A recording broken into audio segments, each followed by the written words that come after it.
CPU क्या होता है भैया? तो कंप्यूटर से कनेक्ट किया जाता है, शायद हमको जहाँ तक मालूम है।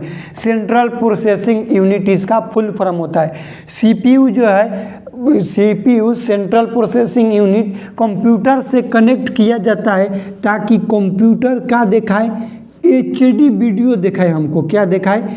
एचडी वीडियो दिखाए। और सीपीयू को कंप्यूटर से जो कनेक्ट कर रहा है वो कौन कनेक्ट कर रहा है? कोई प्लग खोसेगा ना, तो केकरा से कहे? सार से अपन कहे हैं कि जाके प्लग खोस दो, कंप्यूटर का प्लग, सीपीयू का प्लग कंप्यूटर में खोस दो। देखो यही 7 गो टाइप्स है। मान लो कि सिर्फ मूड में रहता तो मूड डिसऑर्डर कहते हैं, यदि बिहेवियर में रहता तो बिहेवियर डिसऑर्डर कहते हैं, थिंकिंग में रहता तो थिंकिंग डिसऑर्डर कहते हैं।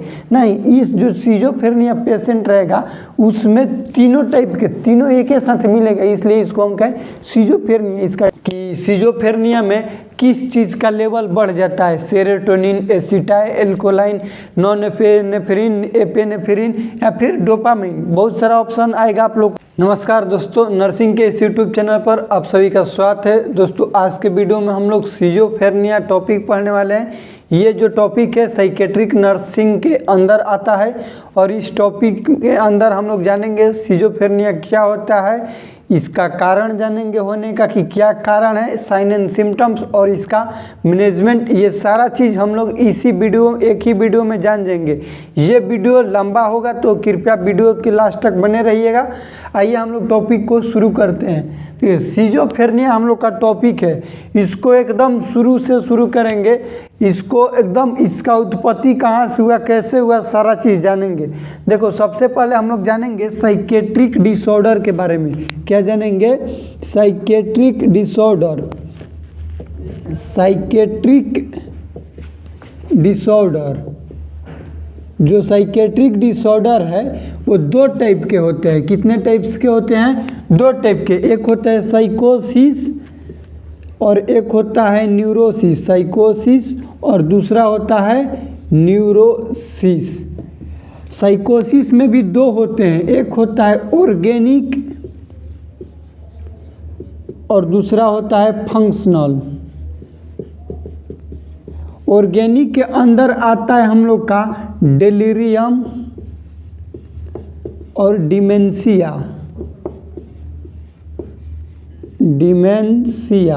और फंक्शनल के अंदर आएगा सिजोफ्रेनिया और मूड डिसऑर्डर। क्या आएगा? Mood disorder. Mood disorder. देखिए तो सिजोफ्रेनिया हम लोग को कहाँ से उत्पत्ति हुआ, इसको थोड़ा ध्यान से समझिएगा। ये जो सिजोफ्रेनिया वर्ड है कहाँ से हम लोग का आया है? तो फंक्शनल से। फंक्शनल कहाँ के है? तो साइकोसिस के। साइकोसिस क्या है? तो साइकेट्रिक डिसऑर्डर है। यदि हम लोग सिजोफ्रेनिया के बात करें, सारा एकदम डिटेल से बताएंगे, जड़ से उठा के बताएंगे और समझाएंगे। सिजोफ्रेनिया टॉपिक की हम बात करें तो ये कहाँ से आया है? साइकेट्रिक डिसऑर्डर है। किस टाइप का है? तो साइकोसिस है। साइकोसिस में 2 होता है, वो किस टाइप का है? तो फंक्शनल है। फंक्शनल के अंदर आता है सिजोफ्रेनिया। यदि सिजोफ्रेनिया का हम लिखें तो ऐसे लिखेंगे कि इट इज फंक्शनल साइकोसिस डिसऑर्डर। क्या चीज? फंक्शनल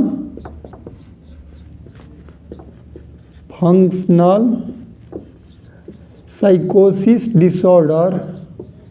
साइकोसिस डिसऑर्डर कैरेक्टराइज्ड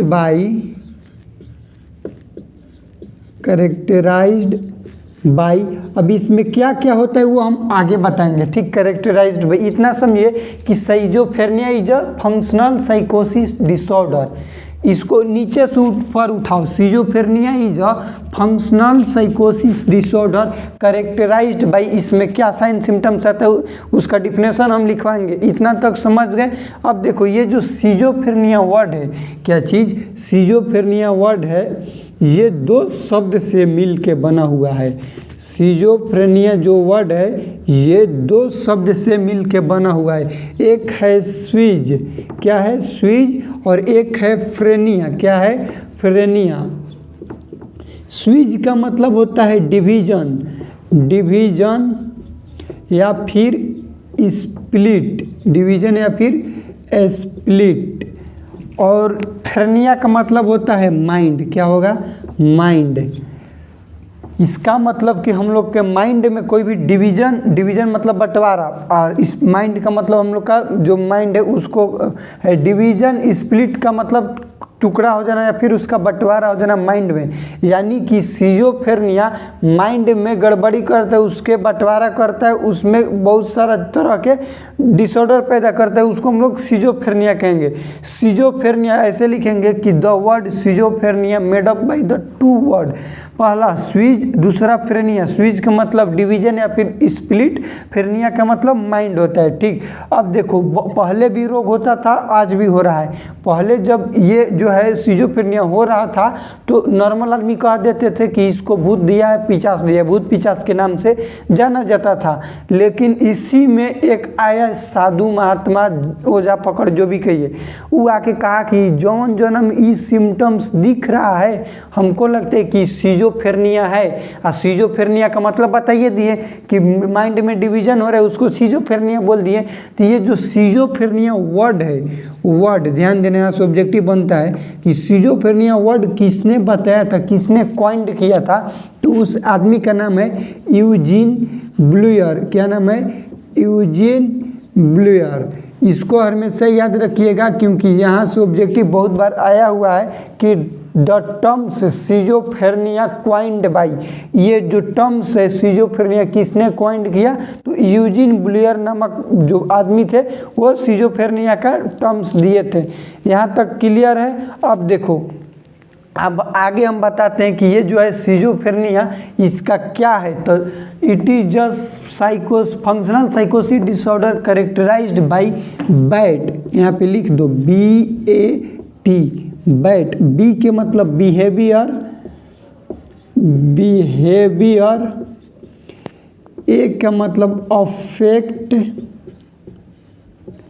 और टी का मतलब थॉट। मतलब कि यदि कोई पेशेंट है, कोई आदमी है जिसके अंदर बिहेवियर में उसका गड़बड़ी चेंज देखने को मिल रहा है, अफेक्ट को हम लोग मूड भी कहते हैं, मूड में और उसका थिंकिंग में तीनों एक के साथ मिल रहा है तो उसको हम लोग क्या कहेंगे, सिजोफ्रेनिया कहेंगे। क्या कहेंगे, schizophrenia. Schizophrenia is not a disease, it is a syndrome. Syndrome मतलब ग्रुप ऑफ डिजीज है। ये क्या है, ग्रुप। यहाँ तक आप लोग स्क्रीनशॉट पहले ले लीजिए इसको, उसके बाद हम आगे बताएंगे।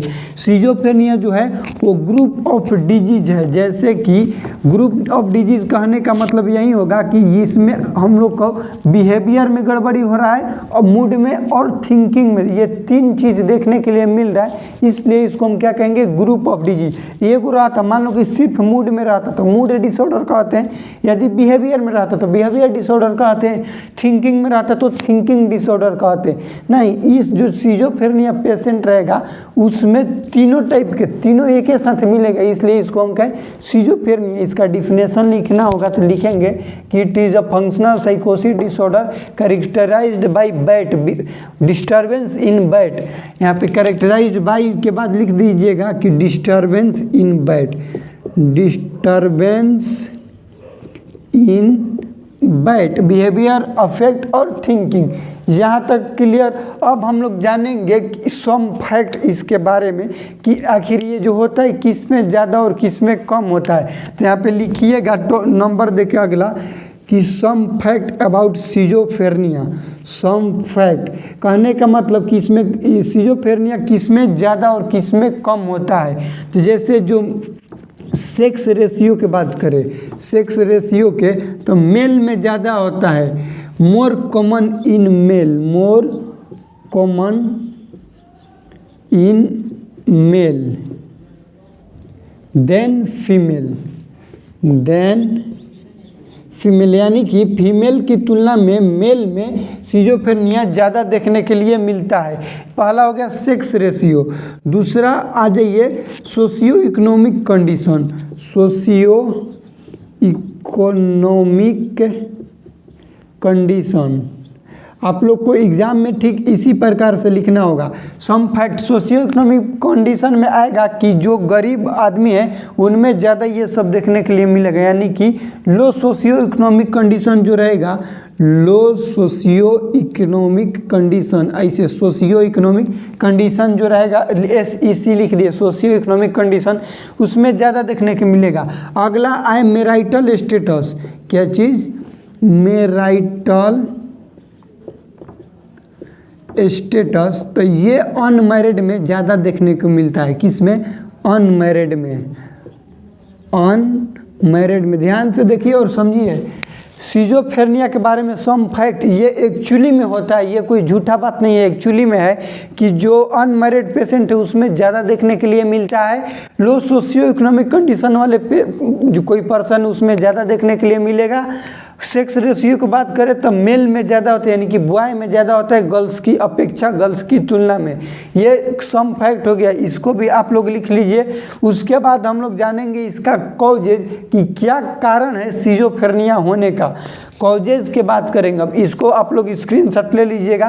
देखिए शुरू से एक बार बता देते हैं, सिजोफ्रेनिया हम लोग पढ़ रहे हैं, सिजोफ्रेनिया आया कहाँ से, तो ये एक साइकेट्रिक डिसऑर्डर है। तो साइकेट्रिक डिसऑर्डर के बात करें तो ये साइकेट्रिक डिसऑर्डर दो टाइप्स का होता है, एक होता है साइकोसिस, एक होता है न्यूरोसिस। साइकोसिस में भी दो प्रकार होते हैं, एक ऑर्गेनिक, एक फंक्शनल। ऑर्गेनिक में डिलेरियम और डिमेंशिया आता है, जो कि हम आगे आप लोग को बता देंगे। फंक्शनल में आता है सिजोफ्रेनिया और मूड डिसऑर्डर। मूड डिसऑर्डर भी हम लोग बाद में पढ़ेंगे, अभी पढ़ेंगे सिजोफ्रेनिया के बारे में। यदि डिफिनेशन लिखना होगा हमको तो ये पहले बनाएंगे, सिजोफ्रेनिया टॉपिक देंगे, उसके बाद पहले ये बनाएंगे, उसके बाद सिजोफ्रेनिया का डिफिनेशन लिखेंगे। कैसे लिखेंगे, सिजोफ्रेनिया इज अ फंक्शनल साइकोसिस डिसऑर्डर। नीचे से ऊपर बढ़ाओ, तुमको रटना कुछ नहीं है। सिजोफ्रेनिया इज अ फंक्शनल साइकोसिस डिसऑर्डर, फंक्शनल यहाँ पे होगा, फंक्शन नहीं फंक्शनल होगा, फंक्शनल साइकोसिस disorder characterised by major disturbance in BAT behavioural affect thinking. Behaviour में कोई आदमी के बोलचाल में गड़बड़ी हो रहा है, उसके मूड में पागल का हरकत कर रहा है, मूड में गड़बड़ी हो रहा है, सोचने की क्षमता में गड़बड़ी, तीनों एक साथ होगा, उसको हम लोग क्या कहेंगे, सिजोफ्रेनिया कहेंगे। यहाँ तक क्लियर। अब हम लोग उसका कॉजेज जानेंगे कि क्या कारण है सिजोफ्रेनिया आखिर पेशेंट को होता है, क्यों। देखो कारण बहुत सारा कारण है, इसको भी हम मिटा देते हैं और कॉजेज को थोड़ा अच्छे तरीक़ा से समझिएगा। कारण की जब बात करें सिजोफ्रेनिया के, तो सबसे पहला आता है बायोलॉजिकल कॉज। कॉजेज के बात करेंगे, किसका, कॉजेज के तो नंबर 1 आता है बायोलॉजिकल।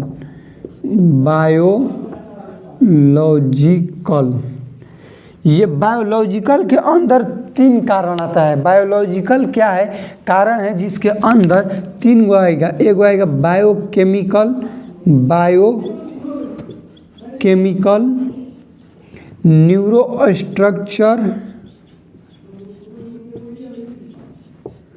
स्ट्रक्चरल और तीसरा आएगा जेनेटिक्स।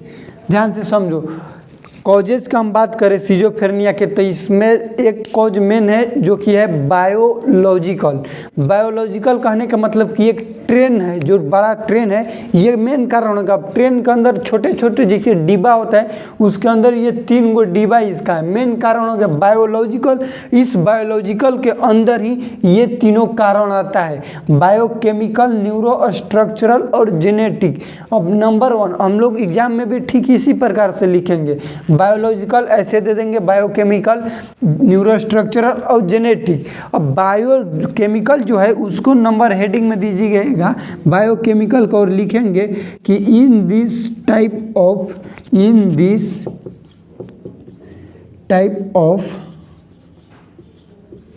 कॉज, इस टाइप के कॉज में क्या होता है कि इंक्रीज या फिर एक्सेसिव न्यूरोट्रांसमीटर जिसका नाम है डोपामाइन, इंक्रीज हो जाएगा डोपामाइन। क्या इंक्रीज हो जाएगा, डोपामाइन। डोपामाइन क्या है, यहाँ पे एक घेरा दे दीजिएगा और लिख दीजिएगा कि it is a neurotransmitter.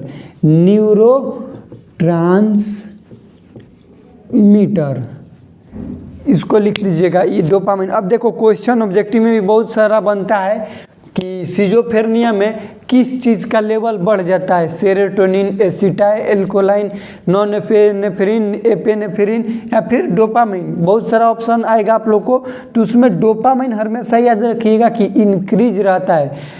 Schizophrenia वाले पेशेंट में कौन सा न्यूरोट्रांसमीटर क्या गड़बड़ी देखने के लिए मिलता है, उसका आंसर होगा डोपामाइन। डोपामाइन क्या है, एक टाइप का न्यूरोट्रांसमीटर है। ये किस टाइप के कारण में आएगा, तो बायोकेमिकल कॉज में आएगा, हमेशा याद रखिएगा। बायोकेमिकल में कौन सा आएगा, डोपामाइन वाला, ऐसे याद रखिएगा।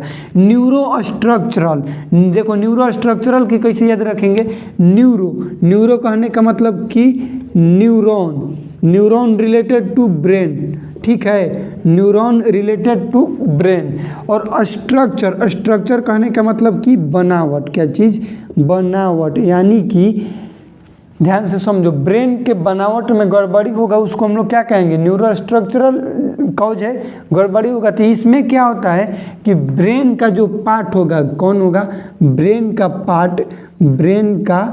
पार्ट उसमें गड़बड़ी होगा, ब्रेन के पार्ट में गड़बड़ी होगा, लिम्बिक सिस्टम में गड़बड़ी होगा। किस में होगा, लिम्बिक सिस्टम। लिम्बिक सिस्टम का चीज करता है भैया काम, तो इमोशन हम लोग को कंट्रोल करता है। क्वेश्चन भी आता है कि हम लोग के इमोशन, कहीं पर किसी जगह पर हंसी हो रहा है, फंक्शन हो रहा है, आपको कोई हंस दिया तो हंस रहे हैं, तो किसके वजह से हंस रहे हैं, तो लिम्बिक सिस्टम खराब होगा तो क्या होगा, कहीं पर ताली बज रहा है हम रो रहे हैं, तो इमोशन अपना अब बस में नहीं है, तो उसको क्या कहेंगे कि लिम्बिक सिस्टम में गड़बड़ी है। तो लिम्बिक सिस्टम गड़बड़ हो जाता है, किस में आएगा, वो न्यूरोस्ट्रक्चरल में। उसके बाद जेनेटिक कैसे होगा कि कोई जेनेटिक में सबसे ज़्यादा होता है जो ट्वाइंस बच्चे होते हैं, ट्वाइंस चाइल्ड, इन लोग में सिजोफ्रेनिया होने का चांस ज़्यादा रहता है, ठीक है। ट्वाइंस जो चाइल्ड है उनमें सिजोफ्रेनिया होने का ज़्यादा चांस है। ये बायोलॉजिकल कॉजेज में 3 गो, उसके बाद इन्वायरमेंटल कॉज भी आता है, बोल देते हैं, आप लोग लिख लीजिए। इन्वायरमेंटल कॉज में आप सोचो कि इन्वायरमेंटल आसपास वातावरण से क्या क्या कॉज हम लोग का हो सकता है। बायोलॉजिकल में तो 3 का गया, बायोकेमिकल, न्यूरोस्ट्रक्चरल और जेनेटिक, इसको लिख लीजिएगा। उसके बाद नंबर 1 था, नंबर 2 दे के लिखिए इन्वायरमेंटल कॉज में लिखिएगा पॉवर्टी, गरीबी होगा तो होगा, इलिटरेसी, अनपढ़ होंगे तो होगा, अनएम्प्लॉयमेंट मतलब बेरोजगार होंगे, टेंशन होगा तो बिहेव खराब होगा, थिंकिंग खराब होगा, मूड खराब होगा, इसे होगा।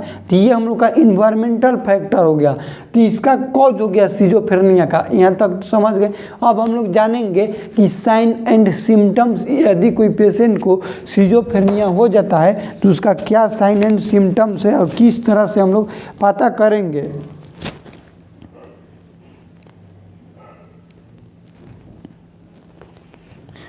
देखिए हम लोग जानेंगे साइन एंड सिम्टम्स, इसको आप लोग स्क्रीनशॉट ले लीजिएगा, हम मिटाएंगे इसको भी। अब हम लोग जान जाएंगे साइन एंड सिम्टम्स सिजोफ्रेनिया का। ये जो साइंटिस्ट थे जो जिनका नाम है यूजिन ब्लूयर, वो अपना 4 गो साइन दिए बताए थे। क्या बताए थे, साइन सिम्टम्स में 4 चीज़ बताए थे। एस और एस कहने का मतलब साइन एंड सिम्टम्स। ये जो ब्लूयर थे ये बताए थे 4 गो साइन एंड सिम्टम्स, और वो जो 4 गो साइन सिम्टम्स था कहने का मतलब लक्षण कि जो कोई पेशेंट को सिजोफ्रेनिया हो गया तो कैसे हम पहचानेंगे कि एकरा वो हैबे कैले चीज़। तो 4 गो चीज़ बताए थे और उस चारों चीज़वा का नाम ए से था, शुरू वाला नाम क्या से था, ए से। तो ये कह दिए ना कि जो हम बता रहे हैं साइन सिम्टम्स वो मेरे नाम से हो गया कि यूजिन का 4A साइन। और ये बहुत बार क्वेश्चन में आया हुआ है कि इन विच यूजिन्स 4A साइन इंक्लूड, दिए गए ऑप्शन में यूजिन ब्लूयर्स का 4A साइन इंक्लूड है एक्सेप्ट किसको छोड़कर। अब आप लोग को 4 गो ए वाला साइन हुआ याद करना पड़ेगा, ऑप्शन में आता है 3 गो इसका रहेगा, एगो अनेरिया कोनो ए से उठा के दे देगा और तुम लोग सोचोगे कि वही है और गलती हो जाएगा। यूजिन ब्लूयर्स का 4A साइन था, पहला लिखिएगा autistic thinking.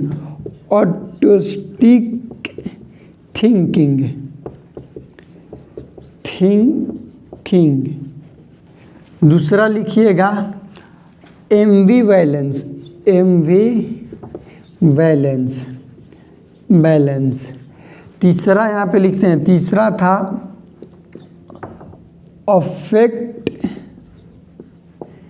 Affective disturbance,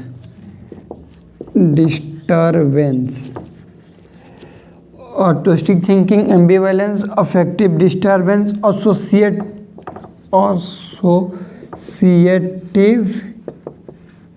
looseness, ये 4 A4 साइन के नाम से जाना जाता है यूजीन बुलियर्स का। इसको हमेशा याद रखिएगा और इसको हम समझा देते हैं कि किस में क्या होता है। यूजीन बुलियर्स का 4A sign, sign and symptom schizophrenia का यही पूछा जाता है। फंडामेंटल साइन भी इसी को कहा जाता है। यूजीन बुलियर्स के 4A साइन को फंडामेंटल साइन भी कहा जाता है। ऑप्शन में आ जाए कि फंडामेंटल साइन कौन है, तो जो आ जाएगा कि फंडामेंटल साइन का मतलब क्या होता है। यूजीन बुलियर्स का 4A साइन को ही हम लोग फंडामेंटल साइन भी कहते हैं। इसके अंदर क्या होगा, ऑटिस्टिक थिंकिंग। ऑटिस्टिक थिंकिंग कहने का मतलब कि जो आदमी है ना, अपना खुद का फैंटासी वर्ल्ड बनाएगा। फैंटासी वर्ल्ड कहने का मतलब कि वो अपना सोसाइटी से, समाज से विड्रॉल हो जाएगा, किसी से कोई मतलब नहीं रहेगा, अकेला बगीचा में जाके बैठ के मौज मारेगा, उसको हम लोग कहते हैं autistic thinking.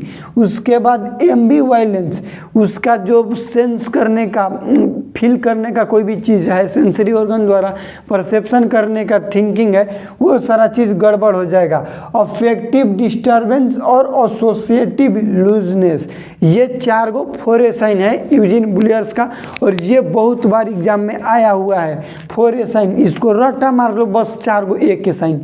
ऑटोस्टिक thinking, ambivalence, associative looseness, affective disturbance, 4A sign होता है यूजीन बुलियर्स का। इसको भी बना के आप लोग स्क्रीनशॉट लीजिए। अब हम लोग बताएंगे पॉजिटिव सिम्टम्स और निगेटिव सिम्टम्स। इसको मिटाते हैं और बताते हैं आप लोगों को कि यूजीन बुलियर्स ये अपना 4A साइन दे दिए। अब कुछ दिया गया था पॉजिटिव सिम्टम्स और निगेटिव सिम्टम्स। जैसे कोई पेशेंट, वो भी क्वेश्चन आता है एग्जाम में कि पॉजिटिव सिम्टम क्या होता है और निगेटिव सिम्टम्स। अगला पॉइंट देके लिखिएगा positive symptoms. Positive symptoms schizophrenia का जो होता है वो होता है हेलुसिनेशन। क्या होगा, हेलुसिनेशन। हेलुसिनेशन क्या है भैया, तो मिसपरसेप्शन विदाउट एनी स्टिमुलस, मतलब कि भूत है नहीं, भूत समझ रहे हैं, तो गलत धारणा है, कोई है नहीं, मिसपरसेप्शन विदाउट एनी स्टिमुलस। दूसरा हेलुसिनेशन के बाद इल्यूजन माने कि मिसपरसेप्शन विथ स्टिमुलस, रस्सी को सांप समझ रहे हैं, ठीक है, वो गाय खड़ा है, कह रहे हैं कि अरे साला भूत खड़ा है एकदम भयानक तरीका से, तो ये है चीज़ विथ स्टिमुलस है, लेकिन मिसपरसेप्शन है, गलत और धारणा है, विथ प्रेजेंस ऑफ स्टिमुलस। कोई है लेकिन हम गलत तरीका से, कई कलम है कह के बम समझ रहे हैं, तो मिसपरसेप्शन है लेकिन स्टिमुलस है। तो है किस में, इल्यूजन में, नहीं है हेलुसिनेशन में। अगला इसमें एक बहुत अच्छा चीज़ आता है कि बिजारे बिहेवियर होते हैं। इसमें किस टाइप का बिहेवियर देखने के लिए मिलता है, बिजारे बिहेवियर। बिजारे बिहेवियर कहने का मतलब कि बिजारे बिहेवियर कहने का मतलब कि माटी फाँक रहा है, कोनो आदमी है गाँव में माटी फाँक रहा है, बालू फाँक रहा है थोड़ा जो को, उसको हम लोग कहेंगे बिजारे बिहेवियर। कहने का मतलब कि ऑड टाइप के बिहेवियर, पागलों जैसी हरकत करना को हम लोग क्या कहते हैं, बिजारे बिहेवियर कहते हैं। इंग्लिश में लिखना होगा तो लिख दीजिएगा कि ऑड बिहेवियर। ऑड बिहेवियर जो करेगा उसको हम लोग क्या कहेंगे, बिजारे बिहेवियर। ये हो गया पॉजिटिव सिम्टम्स। अब आता है निगेटिव सिम्टम्स, और वहाँ से भी क्वेश्चन बनता है। निगेटिव सिम्टम्स में 2 चीज़ है जो कि बहुत बार पूछा जाता है, एक होता है एनेडोनिया और एक होता है एलोजिया। निगेटिव सिम्टम्स, निगेटिव में लिखिएगा पढ़ना एलोजिया, दूसरा एनहेडोनिया। देखो एलोजिया का मतलब कि पॉवर्टी ऑफ स्पीच, पूछ रहे हैं कि ना कोनो किस में देखने के लिए मिलेगा साइन सिम्टम्स सीजोफ्रेनिया वाले पेशेंट में। हमरा में देखने के लिए नहीं मिलेगा क्योंकि हम सीजोफ्रेनिया पेशेंट नहीं है। एलोजिया वही आदमी में देखने के लिए मिलेगा जो कि इस रोग से ग्रसित है, पीड़ित है, यानी कि सीजोफ्रेनिया के पेशेंट के बोलाएं उसमें देखने के लिए मिलेगा एलोजिया। एलोजिया का मतलब होता है कि poverty of speech.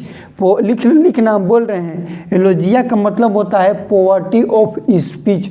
Poverty of speech कहने का मतलब कि पूछ रहे हैं कि चाचा तुम्हारा नाम का हो, ऐसे पूछ दिए तुम्हारा हंस रहे नाम नाम नाम नाम। अरे तोरा नाम पूछे, नाम बताओ, तू नाम खाली रट रहा है। यानी कहने का मतलब कि उसके पास कोई उसका आंसर नहीं पता चल रहा है कि हमको क्या बोलना चाहिए, क्या कहना चाहिए, उसको कहते हैं एलोजिया, पॉवर्टी ऑफ स्पीच। एनहेडोनिया का मतलब कि कोई भी चीज़ प्लेजर कहने का मतलब कि अपने अंतर से आत्मधिक तरीका से प्लेजर चीज़ फील नहीं कर पा रहे। मारे ही जा गरम ओकरा छुआ दिए, कोई फर्क नहीं पड़ रहा है। मैंने पागल आदमी में क्या होगा, गरम हम मान लो कि मेरे में गरम चीज़ सिगरेट से जब दागे तो हम हाथ उठा हटा लेंगे, उसमें पेशेंट में सीजोफ्रेनिया में कोई फर्क ही नहीं पड़ता है क्योंकि उसका ब्रेन जो है वहाँ पे बताए थे लिम्बिक सिस्टम इमोशन वाला, इमोशन ही गड़बड़ हो जाता है। तो वही होता है एनहेडोनिया की प्लेजर थिंग, कोई भी चीज़ है उसको फील नहीं होगा, उसको कहते हैं एनहेडोनिया। ये पॉजिटिव और निगेटिव सिम्टम्स हम लोग का था। अब हम लोग टाइप्स को जानेंगे, टाइप्स को ट्रिक से याद करेंगे कि ये जो सीजोफ्रेनिया कितने टाइप्स का होता है और टाइप से भी क्वेश्चन आता है। तो आप लोग इसका एक ओवरऑल स्क्रीनशॉट ले लीजिए, उसके बाद हम लोग टाइप्स पढ़ेंगे। सीजोफ्रेनिया का जो टाइप्स है वो टोटल 7 होते हैं और आप लोग को हम 7 ट्रिक से याद करवा देंगे। सीजोफ्रेनिया का जो टाइप्स है कितने होते हैं, 7 होते हैं। यहाँ पे लिखेंगे types of schizophrenia, total number में होते हैं 7। कितना होता है, 7। देखो सीजोफ्रेनिया के टाइप्स याद करने का तरीका, सीपीयू क्या होता है भैया, तो कंप्यूटर से कनेक्ट किया जाता है, शायद हमको जहाँ तक मालूम है। सेंट्रल प्रोसेसिंग यूनिट इसका फुल फॉर्म होता है। सीपीयू जो है, CPU central processing unit computer से कनेक्ट किया जाता है ताकि कंप्यूटर क्या दिखाए, HD वीडियो दिखाए हमको। क्या दिखाए, HD वीडियो दिखाए। और CPU को कंप्यूटर से जो कनेक्ट कर रहा है वो कौन कनेक्ट कर रहा है, कोई प्लग खोसेगा ना, तो केकरा से कहे, सार से अपन कहे हैं कि जाके प्लग खोस दो, कंप्यूटर का प्लग, CPU का प्लग कंप्यूटर में खोस दो। देखो यही 7 गो टाइप्स है। CPU क्या है, कंप्यूटर का से जोड़ा जाता है, उसमें तार होता है, कंप्यूटर में तार प्लग जाके खोसेंगे ताकि कंप्यूटर से जब CPU का तार जुड़ जाएगा तो हमको HD वीडियो देखने के लिए मिलेगा। यहाँ तक क्लियर है। लेकिन यहाँ में दिक्कत क्या है कि हम अपने जाके खुद प्लग नहीं खोस रहे हैं, अपन सार से प्लग जाके खोसवा रहे हैं। तो उसका देखो 7 गो टाइप्स आ गया। सी कहने का मतलब कि केटाटोनिक सीजोफ्रेनिया, कैसा, केटाटोनिक सीजोफ्रेनिया। पी कहने का मतलब कि पैरानोइड सीजोफ्रेनिया। यू कहने का मतलब कि अनडिफरेंशिएटेड सीजोफ्रेनिया। एस का मतलब सिंपल सीजोफ्रेनिया। आर के मतलब कि रेसिड्यूअल सीजोफ्रेनिया। एच कहने का मतलब कि हेबेफ्रेनिक सीजोफ्रेनिया। डी कहने का मतलब कि डिसऑर्गेनाइज्ड।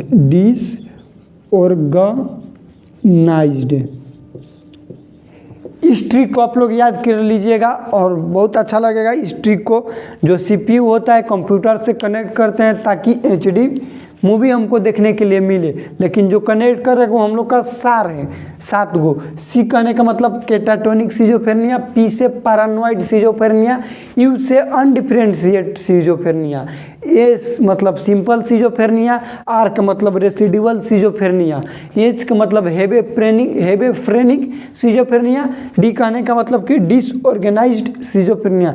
इसको आप लोग लिख लीजिएगा। और हम लोग इस वीडियो में इतना ही फिलहाल पढ़ेंगे। अगले वाले वीडियो में हम लोग उसके टाइप्स को डिटेल में जानेंगे। थोड़ा सा यहाँ पर टाइप्स को भी समझ लीजिए, हम समझाते हैं। सबसे पहले हम लोग पढ़ेंगे, जैसे ट्रिक है ठीक उसी प्रकार से पढ़ेंगे, केटाटोनिक सिजोफ्रेनिया। केटाटोनिक सिजोफ्रेनिया लिखेंगे, इसमें आप लोग लिख भी सकते हैं, हालांकि हम अगले वाले वीडियो में डिटेल में बताएंगे। बोल रहे हैं हम, आप लोग लिखिएगा, उसके बाद ओवरऑल रिवीजन करा के वीडियो को ख़त्म करेंगे। केटाटोनिक में लिखिएगा कि it is the most dangerous schizophrenia. Most dangerous क्यों है, इसको थोड़ा ध्यान से समझिएगा, इसको ध्यान से कि मोस्ट डेंजरस इसलिए क्योंकि इसमें मोटार एक्टिविटी पर्सन का ख़त्म हो जाता है। सिजोफ्रेनिया पेशेंट में पहले ही से मूड गड़बड़ है, थिंकिंग गड़बड़ है और बैट बिहेवियर गड़बड़ है, ठीक। तो उसमें क्या होगा कि हाँ, तो ऐसे ऐसे जो घुमा रहे हैं, डांस कर रहे हैं, ये हम लोग का नॉर्मल है। मोटार भी है, मोटार कहने का मतलब मोटार बिहेवियर कहिए, चाहे जो भी, मोटार में सब कंट्रोल में मूवमेंट, उसको मोटार कहेंगे, मोटार एक्टिविटी। और केटाटोनिक में ये गड़बड़ हो जाता है। अभी गड़बड़ हो गया तो पेशेंट खाली बेड पर जिंदा लाश बन के बनल है, बैठल है, इसलिए उसको हम क्या कह दिए, मोस्ट डेंजर कह दिए। ये होता कब है, तो 17 से 25 की उम्र में होता है, इसको भी लिख लीजिएगा। इसमें ECT इफेक्टिव नहीं होता है, यहाँ भी लिखिएगा PC, यहाँ में ECT इफेक्टिव होता है और प्रोग्नोसिस इसका जो अर्ली करेंगे तो इफेक्टिव होगा। ECT मतलब इलेक्ट्रिक कन्वर्जन थेरेपी, इसको यदि केटाटोनिक वाले को दे तो बढ़िया रहेगा। और इसमें प्रोग्नोसिस का इसका बात करें तो अभी ठीक है, इफ़ अर्ली ट्रीटेड, पहले ट्रीट कर लें तो ठीक रहेगा, ठीक है। और अगले वीडियो में हम लोग डिटेल में इसका टाइप्स जानेंगे। इस वीडियो में हम लोग इतना ही पढ़ेंगे। वीडियो कैसा लगा प्लीज़ कमेंट सेक्शन में बताइएगा। चैनल पर नए तो चैनल को सब्सक्राइब करें और इस वीडियो को अपने दोस्तों के साथ शेयर करें, ताकि आप लोग के लिए हम ऐसे ही नर्सिंग से रिलेटेड वीडियो बनाते रहें। मिलते हैं अगले वीडियो में, तब तक के लिए जय हिंद, वंदे मातरम। यदि इस पॉइंट में, इस वीडियो में आप लोग को कहीं पर भी किसी पॉइंट पर समझ में नहीं आया होगा तो उस वहाँ पर आप लोग कमेंट कर दीजिएगा कि हमको इस जगह पर समझ में नहीं आया, ताकि जब भी हम आप लोग को अगला वीडियो बनाएं सबसे पहले उसको समझाएंगे, फिर हम अगला वीडियो बनाएंगे। तो मिलते हैं अगले वीडियो में, तब तक के लिए जय श्री राम।